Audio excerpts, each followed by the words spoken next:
Vamos então à nossa terceira aula sobre distúrbios do nível de consciência. Enfocando agora o diagnóstico diferencial das diferentes etiologias do coma e de outras doenças que acarretam diminuição do nível de consciência. Temos três possibilidades. Primeiro, o sujeito está em coma, não tem nenhum sinal focal, nem de lateralização, nem meningismo. Subentende-se aqui a possibilidade de um quadro metabólico ou, eventualmente, uma condição decorrente de um fator físico, como, por exemplo, excesso ou falta de calor, hiper ou hipotermia. Epilepsia também é uma possibilidade na medida em que ela pode causar um estado de mal epiléptico não convulsivo, o indivíduo simplesmente vai estar inconsciente. E não vamos esquecer as intoxicações, que são extremamente importantes e podem apresentar um exame neurológico clínico fundamentalmente normal. Coma, porém agora com meningismo, mas ainda sem sinais focais de lateralização. Sangramento intracraniano, no caso hemorragia subaracnoide ou infecções como meningite e encefalite, são uma possibilidade. E a terceira situação é o indivíduo que tem tudo. Ele está em coma, tem sinais de lateralização, tem envolvimento de tronco cerebral, significando aqui uma lesão destrutiva com comprometimento morfológico importante do sistema nervoso central. Uma condição mais grave e seguramente mais afeita ao êxito letal. Do ponto de vista de exames complementares, eles são solicitados em todo sujeito com rebaixamento de nível de consciência, desde uma rotina metabólica mais elementar, enfocando eventualmente uma uremia, uma hipoglicemia, uma encefalopatia hepática, distúrbios hidroeletrolíticos. Então essa avaliação é feita. Quase sempre existe a recomendação de exame de imagem, preferentemente uma tomografia, que é mais rápida e mais fácil de ser realizada, em busca de lesões estruturais que possam causar o coma.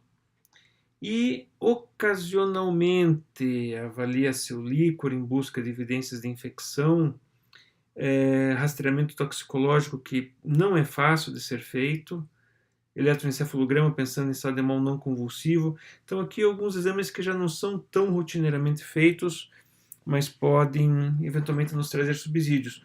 A imagem ali abaixo mostra um líquor corado com tinta de nanquim, mostrando esporos fúngicos indicativos de infecção fúngica do sistema nervoso central, a meningite fúngica, como acontece, por exemplo, por Cryptococcus neoformans.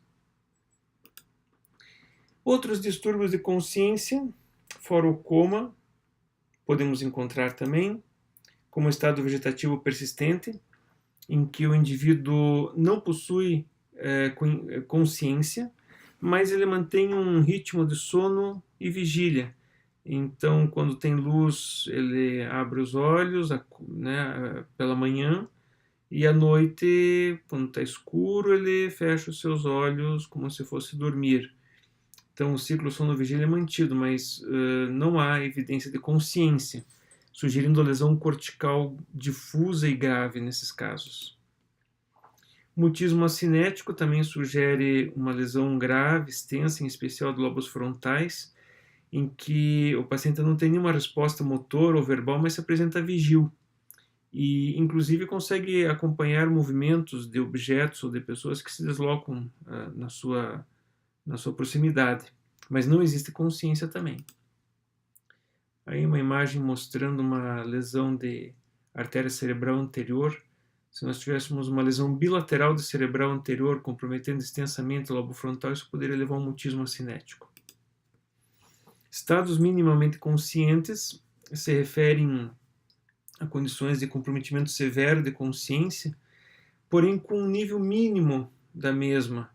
O indivíduo consegue ter a sensação, a percepção do seu ambiente.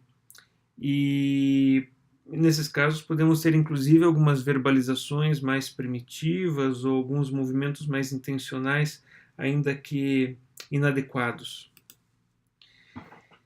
De particular importância é o delirium, o delírio se refere a um síndrome organocerebral, no qual o sujeito apresenta uma desordem do ciclo sono-vigília, com agitação psicomotora, muitas vezes associado, confusão mental, e isso está muito afeito a idosos, em especial aqueles com histórico de demência, ou mesmo os idosos rígidos, quando são submetidos a internamento, procedimentos invasivos, troca de medicamentos, eles podem apresentar a condição do delirium.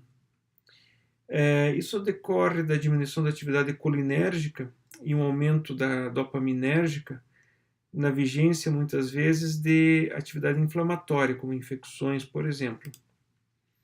Várias condições podem levar o sujeito a apresentar delirium, desde medicamentos até mudanças de medicamentos, ambiente de restrição, como seria leito hospitalar, uso de sondas, infecções, e o indivíduo que estava razoavelmente bem, de maneira rápida, desenvolve desorientação, agitação, agressividade, violência mesmo, tendo que ser às vezes contido. O tratamento, além de procurar reconhecer a causa, se faz com o uso de haloperidol. O haloperidol é o medicamento mais útil para tentar controlar os episódios agudos de delírio. Outra condição que deve ser mencionada é a síndrome de Wernicke-Korsakoff, condição relacionada a uma deficiência de tiamina, desenvolvendo uma encefalopatia, na qual o indivíduo pode ter confusão mental, desorientação, associado à paralisia do oculomotor e ataxia. Não raras vezes, a doença de Wernicke, que caracteriza esse quadro mais neuropsiquiátrico, se acompanha da psicose de Korsakoff, em que o indivíduo apresenta lacunas de memória e essas lacunas são preenchidas com ideações fantásticas que não têm vinculação com a realidade, tornando o sujeito confuso. Vale a pena lembrar aqui alguns macetes para a doença de Wernicke, o NACO, presença de nistagma, ataxia, confusão e oftalmoplegia, e o Korsakoff é o CAP. Confabulação, amnésia e personalidade alterados por ocasião da conversa com o paciente. A deficiência de tiamina, conhecida como beriberi, ela pode estar vinculada à ingesta de álcool, na qual se ingerem calorias vazias, mas não calorias proteicas nem vitaminas, e o resultado final é parestesia de extremidades, confusão mental, dispneia com comprometimento cardíaco, levando à dilatação de câmaras cardíacas e lesões nervosas periféricas. Uma condição que pode ser prontamente resolvida ou minorada com a reposição da vitamina B1, com a tiamina. Lembrar sempre que você jamais faz a glicose antes da tiamina. Sempre tem que ser feita a glicose com a tiamina ou primeiro a tiamina, senão poderá desencadear a síndrome de Wernicke-Korsakoff, porque a glicose é cofator para consumo da tiamina. Locked-in se refere a uma lesão grave de tronco, na qual o indivíduo permanece consciente, porém tetraplégico e sem nenhuma expressão muscular craniana identificável, eventualmente alguns movimentos oculares. Bulbing ocular é um achado comum porque se refere a uma lesão de fossa posterior também. Indo para o fim, lembrar sempre que nos quadros de coma é necessário fazer uma série de procedimentos simultâneos. Enquanto alguém tirou sangue, outra pessoa já está fazendo o exame clínico desse paciente, existe alguém entrevistando os que conduziram essa pessoa ao serviço de emergência e, eventualmente, já se está tomando condutas também para estabilização cardio-neuropulmonar desse paciente. Estabelecer a integridade de vias aéreas, se necessário intubar. Lembrar que Glasgow menor ou igual a 8 solicita, exige a intubação muitas vezes.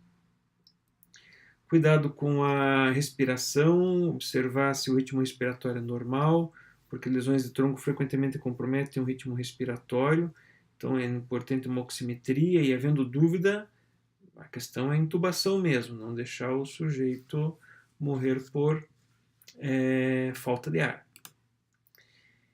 A questão circulatória é importante. O sujeito tende, em quadros de hipertensão intracraniana, na vigência de coma, a apresentarem mudanças hemodinâmicas que comprometem a integridade sistêmica. No caso, lembrar o reflexo de Cushing, em que você pode ter uma hipertensão associada a uma bradicardia, uma condição mais comumente vista em crianças, mas pode ocorrer também em adultos, e isso pode desestabilizar hemodinamicamente o sujeito. Portanto, de uma forma rápida, os medicamentos mais usados seriam tiamina, suspeitando-se de Wernicke-Korsakoff. Em caso de hipoglicemia ou na suspeita, glicose hipertônica, intoxicação por opiáceos, naloxona e, se houver intoxicação por benzodiazepínicos, o flumazenil, medicamentos que são disponibilizados na maioria dos serviços de emergência. Era isso e até a próxima.